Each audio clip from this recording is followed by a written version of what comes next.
The Tennis Gambling Podcast on the Sports Game Podcast Network is brought to you by Bank Fantasy. The brand new offer for new customers, play just $5 and get $50 bonus funds. It's promo code SGPN. And welcome, everybody, to the Tennis Game Podcast here on the Sports Game Podcast Network. It's currently Tuesday evening, September 16th, around 6:15 p.m. Eastern Time. I'm Rosa, always Scott Reichel, once again going solo for this pod. Time to get into the two events post-US Open. We are officially back for the men's tour. We're going to be going to Asia. We have two events in Chengdu and Hangzhou. So we're going to break down both those actual tournaments in a second. No quarter odds, so apologies there, but we have actual outrights. We're going to stick with those, but no quarters, so apologies. I'll still dive into the draw in general, but no actual markets for that, so apologies, but it is what it is. So before we get into any of the actual tournament previews, I do want to remind you once again to support the show, like subscribing on YouTube. A reminder, also rating and review on Spotify or Apple. So if you want the podcast audio only, that's fine. Check out Spotify and Apple. Leave a rating and review when you do so. And once again, of course, welcome to the show on YouTube or even on Twitter as we simulcast the show on the SGPN Twitter account. Plus, a reminder, check out the merch store on the SGPN website. We have a lot of great merch for the Tennis Scaling Podcast. Sweatshirts, t-shirts, mugs, different colors, very affordable, and recommend getting yourself something there on the merch store. Plus, a reminder, you can also check out all the podcasts on the network in a very easy, I'd say, way, and you can also do it for free. Check out the app on the App Store and get easy access to our podcasts and free picks. So check that out. Once again, absolutely free. Just go to the App Store and get the SGPN app. So starting off with the lock and dog pick recap from the US Open men's final. Overall, a decent final for us. We ended up losing the lock with the over 38.5 games at minus 138. Didn't work out as both players won sets, but decisively, and eventually Alcaraz did win in 4. But we did win the dog, plus 220. We had Alcaraz to win, and both players win a set at plus 220. Got there easily as Alcaraz dropped the second set, then coasted, and eventually did win in 4. So Alcaraz got the job done. Another U.S. Open title, officially number 1 in the world again. He surpassed Sinner, and most importantly for us, ended up cashing the outright as we had Alcaraz to win the U.S. Open at plus 195. A reminder, only bet on Alcaraz and Sinner in Grand Slams. Did it again, and Alcaraz got the job done. So Alcaraz and Sinner fully completed the calendar sweep because they've been winning every Grand Slam. The only question is which one of them will win which. But either way, Alcaraz got the job done, got some revenge for Wimbledon, and was able to win another U.S. Open title. So not really much to dive into for the match in itself because it was very lopsided as Alcaraz seemed to be better throughout the entire match. Felt like he was one step ahead. He had a bit of a slip up there in the second set. Sinner raised his level and then immediately got buried in the third set, 6-1, and then Alcaraz coasted from there. So Sinner didn't really serve that well. He only landed 48% of his first serves. Alcaraz, by comparison, did land 61%. Truth is, though, Sinner just felt like he was behind the entire match as Alcaraz ended up breaking him 5 times. He forced 11 breakpoint chances. Sinner only forced 1 breakpoint in the entire match. Now, we got the break. It helped us win the dog play, but still, Alcaraz was serving very well, and it felt like Sinner was really just out of sorts. Didn't play great, and Alcaraz beat him. I'd say Alcaraz played at probably a B-plus level, and it felt like Sinner played at around a C-minus, and that's not good enough. So nice job by Alcaraz getting the job done, and we move on into the hardcourt slate in Asia. Now, seeing some comment section here, looking at Joe stopping by, and I see Adam stopping by too. Yeah, Joe, we just started, so you didn't miss anything. We started 4 minutes ago. So welcome to the show, and Adam's joining as well. If you are catching the show, don't forget to leave a comment because I am going to read them as we are in the live stream. But either way, hopefully you ended up cashing with me for the US Open final.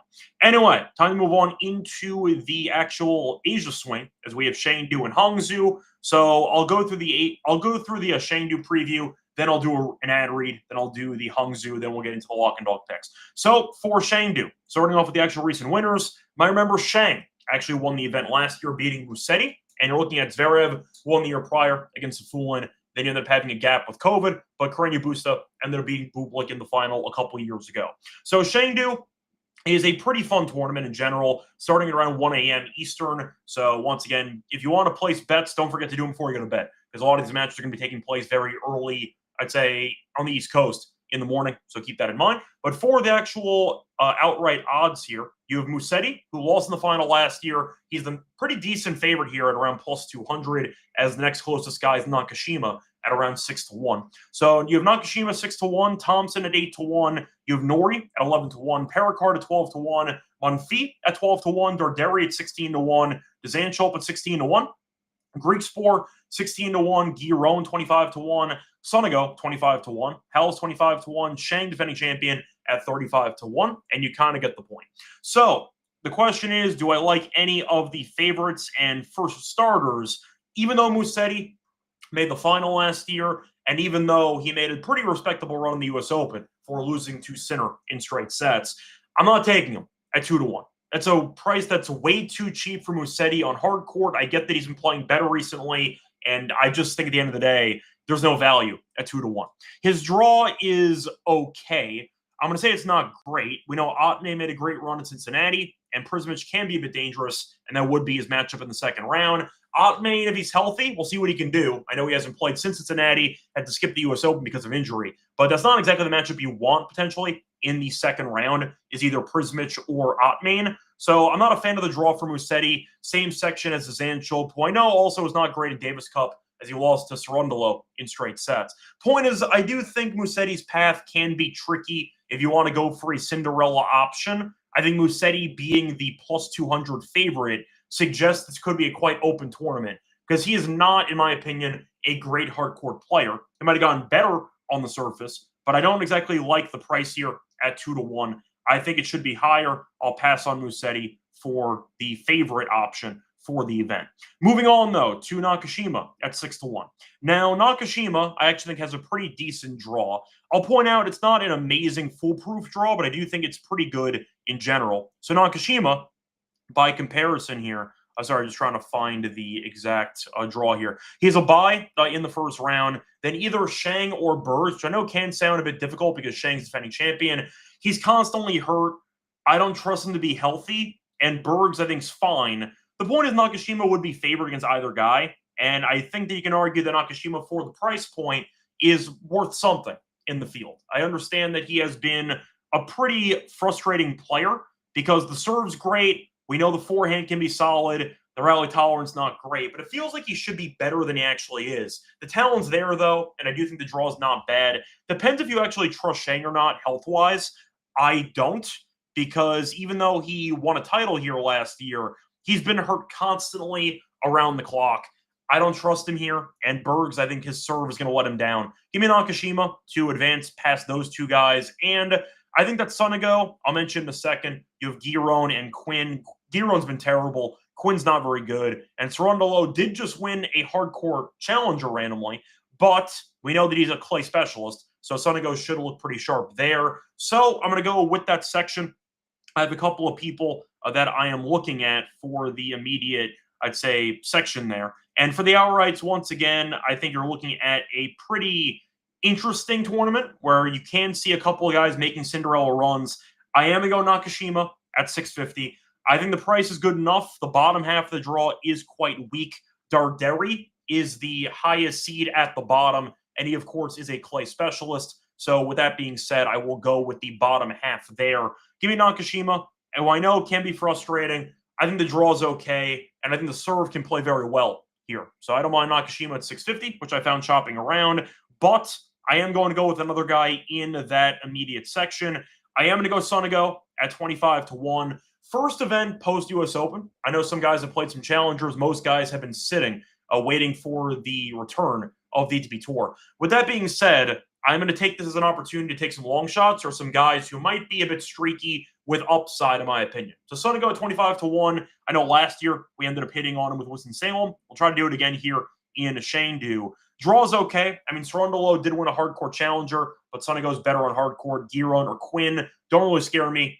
And I do think whoever wins that Sonego and Nakashima match in the quarterfinals should beat whoever's coming out of the quarters for the bottom quarter, which is Darderi or Nori or Thompson. Thought about Nori potentially at 11-1, but to be honest, I don't trust them at all, and I kind of wanted a bigger price. I'll pass on them, but I'll go with Sonego here at 25-1 to join Nakashima, take two guys from one quarter. I'll ignore the fourth quarter, and hopefully we get into a good spot for a pretty decent matchup in the semis to get, I don't want to say a bye, but a decent opportunity to make it into a final. Now, I am going to point out there was one other guy I do have in the bottom, but only because I found a rogue line, which I have to mention. So I did target heavily the bottom half of the draw. Greeksport is a bit inconsistent with his fitness, but I do think that he's a good player. Musetti, I think, can still make a deep run. I'm not picking him at the price, but it wouldn't shock me if he still ended up making a respectable run. So instead of going with the top half, I only went bottom half here. So I have Nakashima at 650, Sonego at 25-1. I mentioned before, I saw Thompson at 8-1. However, BetMGM hung 18-1, which I do like, so I'll go with the rogue number there for Thompson. I understand his health can also be up and down. He's been kind of in and out of, I'd say, injuries for the last couple of months, but we know he can win. We saw him win a hardcore title in Mexico before, and I do think that he can potentially take advantage of a pretty decent draw. For Thompson, he has Darderi in the second round after a qualifier in the first round. I think he'll be favored over Darderi. Then maybe Nori, but Nori's with Hallis and O'Connell could be tricky. So I don't mind Thompson for the 18-1 price solely for that price. And I'll go with those three as my outrights for the event. Not going top half, though. I think Greeksport has a good game for the courts here, but we saw him really just flame out of the U.S. Open, losing to Manarino immediately. We saw him deal with some injuries beforehand. Not really sold on Greeksport's form right now, fitness-wise, and I believe he did not participate in Davis Cup action either. So not really interested in him there. The top half, though, is pretty weak, but I didn't really see many guys I wanted to take. Pericard has been pretty bad this season. Monfils, I don't really trust him at all based on current form. Shevchenko's not good enough. Maybe Wong the Cinderella run, but I don't really trust him either. Dzanschulp's a head case. I didn't see many guys I would actually take to win the event from the top half, maybe to reach the final. But I do think whoever gets out of the bottom half should win the event, in my opinion, based on the actual talent comparing top to bottom. So for that reason, give me three guys in the bottom half. Nakashima at 650. Give me Thompson at the rogue 18-1 on BetMGM. And give me Sonego at 25-1. Anyway, before we get into Hangzhou, our reminder, they're brought to you by our sponsor, which is my book at ADG, using to bet on a bunch of different sports. They have football, college football. They have a prop builder, so build some props there for different sports. They have a motto, which is pretty simple and it's something we can agree with. Bet on anything, anywhere, anytime. They have a lot of easy deposits and payouts with crypto. And a reminder, you can also head to the website, my book at ADG, use the code SGPN for 100% bet bonus, $500 for new customers. My book at ADG, promo code SGPN. We're also brought to you by Novig, America's #1 sports futures market. Since Novig's an exchange, we're getting some of the best prices available in the Repo states. Download the Novig app. Get $50 when you spend just $5. If you use our promo code SGPN, get on the action with Novig, promo code SGPN. Welcome back, everyone, to the Tennis Scam Podcast. Finished going through the outrights for Chengdu. Time to move on into Hangzhou. So this one is a newer event. They had one iteration of it last year, and Cilic did beat Zhang. So keep in mind, serving can really dictate who succeeds here because Cilic and Zhang made the inaugural final, and both of them are pretty good servers. Keep that in mind. Cilic actually was kind of off the grid, came back and he won, which is kind of shocking. But either way, Cilic and Zhang used their serve. We saw 2 tie breaks in the final, by example, 7-6, 7-6, and you might see a bunch of big serving dictate who makes good runs or poor runs in this tournament. Now, for the outrights, mentioning the odds here. So for starters, you have Rublev as the favorite at 4-1. You have Medvedev at you have Rublev at 3-1. Medvedev at 4-1. You have Bublik at 450. Berrettini is back at 9-1. He's not played since Wimbledon, but he is back. Moutette's at a 12-1. Korda is at 16-1 also, who got injured recently. Tien at plus 2,000. Kovacevic at 25-1. I know he had the final in Mexico earlier this year, but he's available at 25-1. Manarino is at 25-1 off a good run in the U.S. Open. You have Cilic at 25-1 trying to defend his title. Kaza 28-1. Bu 28-1, and you get the point. So for the actual draw here, starting off with Rublev, we have a couple of head cases in the event. The real word I'd use for the top favorites here, the word I'll use is uncertainty. I think you're looking at a situation where you have a bunch of guys who are simply put talented but untrustworthy. Rublev, we know, can be a head case. I know that he's got Safin now in his coaching staff, but Rublev at 3-1, I'll get back to in a second. Medvedev finally fired his coach. Thank God. We'll see if the new coach does anything, but I do think Medvedev could be interesting here if he's able to keep his mental composure and if he's able to serve well. But I need to see him with his new coach first before I actually pull the trigger there for that price. So I am going to skip Medvedev. I feel like there's no value. The draw is also not great because Medvedev would have a bye, then Cilic or the qualifier is playing, then probably Manarino or Wu or Korda. So really not a great draw for Medvedev. And look, I was hoping he'd get a new coach to help with something. I need a bit of a sample size here. I got nothing to go with, so Medvedev will pass on. Not a fan of the draw. Cilic, if he serves well, maybe can beat him. You have Manarino, Korda, maybe if he's healthy. A lot of options, so I'm not a fan of the immediate quarter that Medvedev's in. I'll pass on him at 4-1.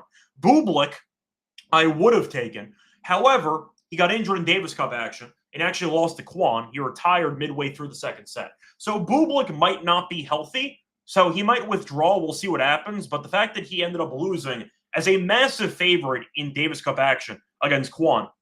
Now, Kwon I like as a player. He went off the grid for military service for Korea. But still, the point is Bublik was down a set and a break, and he ended up quitting because he got injured. So I don't really trust Bublik's health right now. So that's why it's important to monitor Davis Cup action, to keep an eye out for injuries. And Bublik did get hurt. So I do think that Bublik is not really an option for me. I'll pass on him at 450. Can't trust him with the current durability concerns. Berrettini hasn't played in a while. It worked for Cilic last year as he came back and he ended up winning the title. Will I pick Berrettini? I'm not going to. I don't trust him physically. Yes, the serve can be dangerous. Yes, his game translates well to the courts here. Do I trust his fitness? No. We haven't seen the guy in a while. At least Cilic played some challengers. Berrettini's been off the grid since Wimbledon. So I'm not going to pick a guy who's going to be fully rusty coming back onto the tour. A qualifier, then either Bu or Zhang. Decent draw there, but still, that could be a really interesting quarter there because Berrettini and Bublik are together, and maybe you'll see Bublik drop out, and you might see Berrettini get hurt. So who knows? But I do think you're looking at a good opportunity for the bottom half to succeed, the fourth quarter especially, because I just mentioned a second ago in Chengdu, I was going to fade the fourth quarter there because I do think that there's an opportunity for whoever wins the third quarter to be a decent favorite over the fourth quarter winner in the semifinal matchup. I feel the same way here in this event, but kind of bizarro. I got the fourth quarter being a pretty solid option for some long shots. So I'll mention my long shot there in a second, but for my favorites, I am going to go with Rublev at 3-1. The draw is very nice. I understand that he can be a head case. I get that he is a guy who can really frustrate you as a fan. The draw is very, very generous. So he has Kovacevic or Nardi after a bye in the first round. I think he's better than Kovacevic. I know Kovacevic beat him in Mexico. Rublev kind of melted down. Kovacevic, though, hasn't really done much since. And I think Rublev, with the pace of the courts here, should be able to serve better than Kovacevic en route to a win. But I like his overall draw. He beat Tien in the rematch they had on hardcourt a couple months ago. I think that's a decent option. You have Tien, you have Navone, you have Sun, and qualifier. It's really a decent path for Rublev to the quarters, and his immediate half would be either Mutet, Kaza, or Arnaldi, De Zoomer or Echeverry, or Carabelli or qualifier. So the second quarter here is an absolute joke. So I think whoever wins the first quarter should have a decent path into the semis and beyond. So give me Rublev here at 3-1.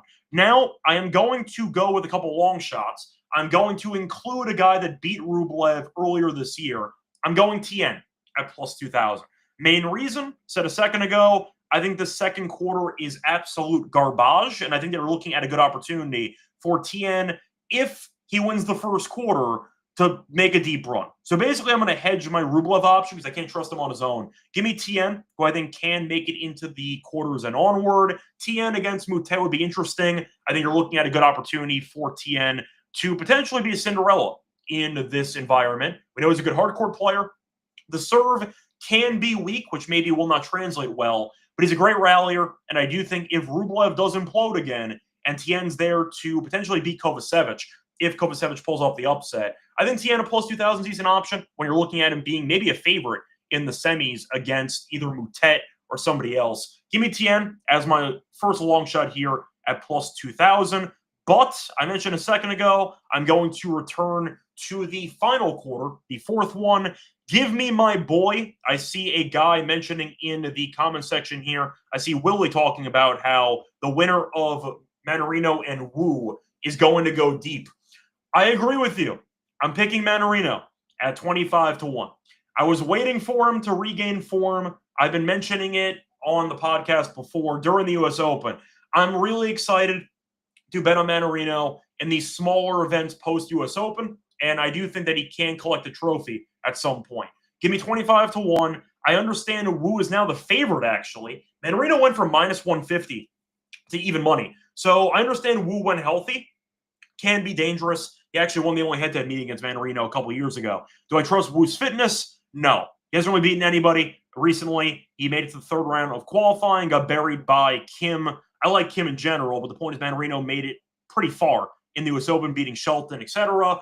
I think Mannarino is in better form.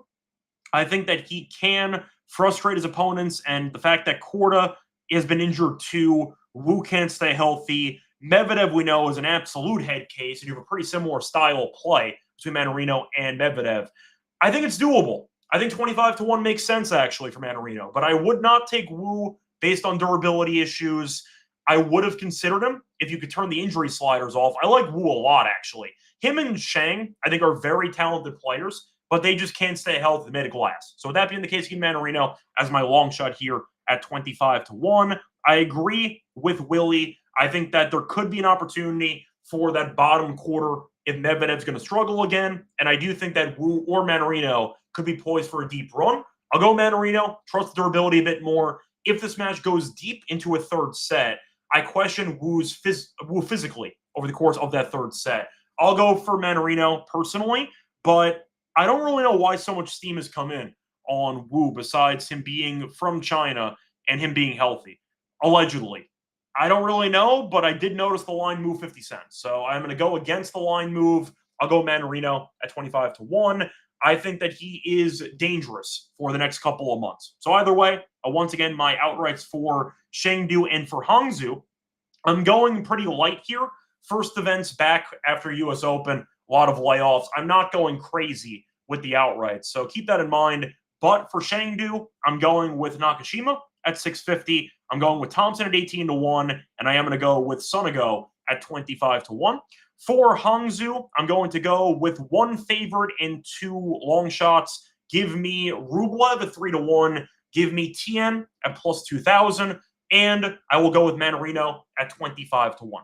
Anyway, it's going to wrap it up for the hour. It's time to move on into the lock and dog picks. Before we get into that, the reminder, they're brought to you by our sponsor, Underdog Fantasy. Use them to play your pick'em entries. Win 500 times your entry. Pick higher or lower on your favorite player stats. Available for a bunch of sports. They have esports. They have tennis. They have baseball, basketball, you name it. Bunch of different options for Underdog for entries. Also, a reminder, they have a new offer for new customers. Play just $5, $50 bonus funds. Use promo code SGPN.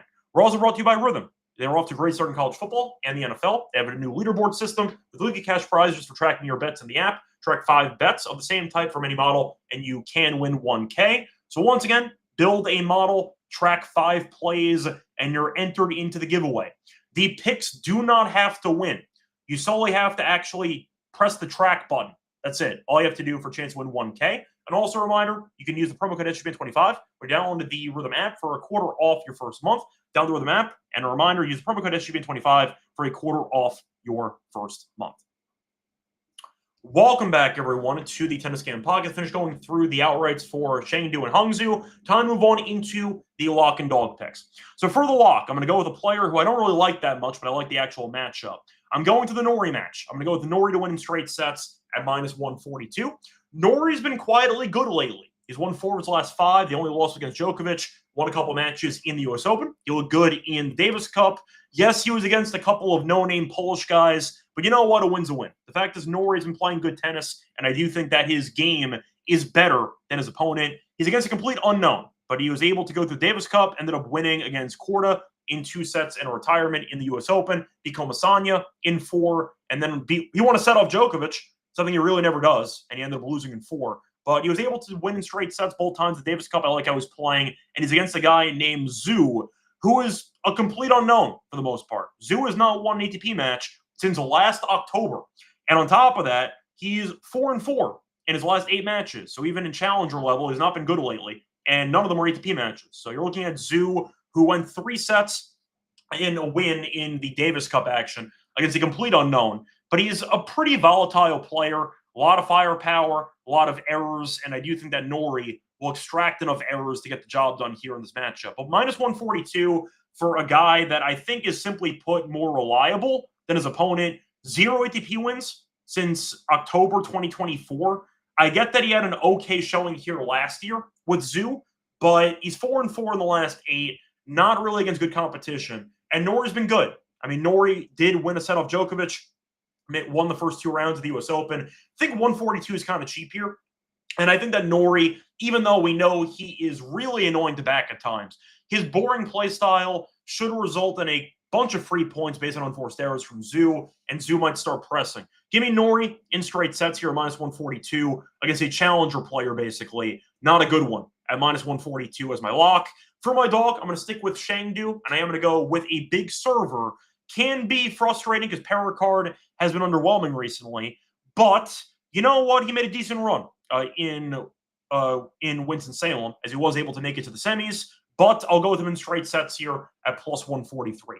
So Perricard said a second ago made the semis in Winston-Salem, so I do like how he kind of found some rhythm before the US Open. Lost to Musetti in 4. Musetti looked pretty good in the event, so kind of a bad draw for him. But Perricard, I think, can frustrate his opponent here because he's against a clay specialist in Misolic. Now, Misolic has had a good season, I'll admit it. However, he is the definition of a clay specialist. He has not won a hardcourt ATP match since October 2023. It's been roughly 2 years since he's won a hardcourt match on the ATP level, 1-4 lifetime in this environment. On top of that, he actually dropped out of the Davis Cup for Austria with illness. So he might not be healthy. We'll see. I'm assuming he should be, but there's a chance he's not. So the point is you have a guy who's a clay specialist who has now won an ATP hardcourt match in basically 2 years, and he had an illness and dropped out of the Davis Cup. So it's a bad spot for him. Perricard, if there's one thing he's good at, it is hardcourt serving. And I mentioned that, once again, Misolic is really not worth a damn on a hard court. Maybe a breaker or two might be frustrating watching Perricard return, which is never fun. But plus 143 for straight sets, fading a guy who has not won a hard court match in basically 2 years is a great price. I'll take that. That was on Bet Rivers, I believe, at 143. Give me that. I think it's a great price. I think he should win in straight sets. So once again, my picks here for the lock and dog, going with Chengdu in both of them, just based on coincidence. For the lock, give me Norrie in straight sets here at minus 142. And for the dog, give me Perricard straight sets at plus 143. It's going to wrap it up for the show. But once again, for the quarters in Chengdu and Hangzhou, don't forget to support the show by subscribing on YouTube. And a reminder, we're back once again in a couple days. Till next time, good luck to all of you and all of your bets.